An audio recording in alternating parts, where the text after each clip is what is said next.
Hey guys, welcome to VEDA Day 4. I thought I'd sit down in front of my bookshelf here. I am a notoriously slow reader. If you guys have ever watched any of my episodes of the Tomcast, you'll know that I've occasionally talked about my life project to read a lot more comics, and that's slowly chugging along. But I do have an awful lot of books yet to read. This whole shelf right here is all comics and graphic novels. A large chunk of them, namely the Hellboy and the BPRD right here, I actually have read. I just thought maybe I'd do this as a little thing to kind of help fill some of the days to talk about some of the things that I actually have read. I've already talked about Hellboy and BPRD in an older episode of the Tomcast.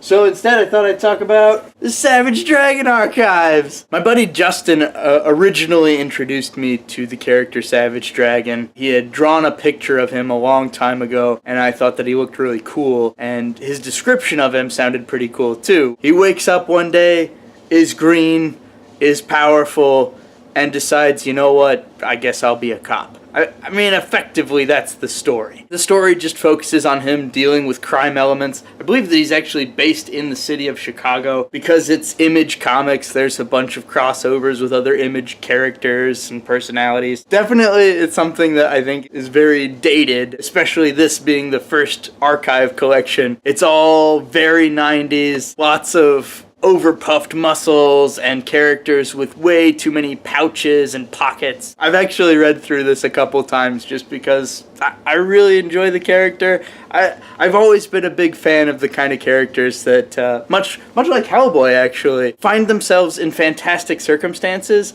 but refuse to be fazed by them. So Savage Dragon has to put up with the fact that he doesn't know anything about his past, but just kind of deals with it. Becoming a cop makes sense. Alright, fine. Whenever there's a really ludicrously over-the-top villain that he has to fight, it's still, I'm a cop, you're under arrest, and when that doesn't work, I'm just gonna beat the pants off of you. And I kinda like that no-nonsense, never fazed by anything kind of attitude in my heroes. If you ever have a chance to read Savage Dragon, it is a wonderful 90s treat. I highly recommend it if you're looking for some silly beat-em-up kind of stuff.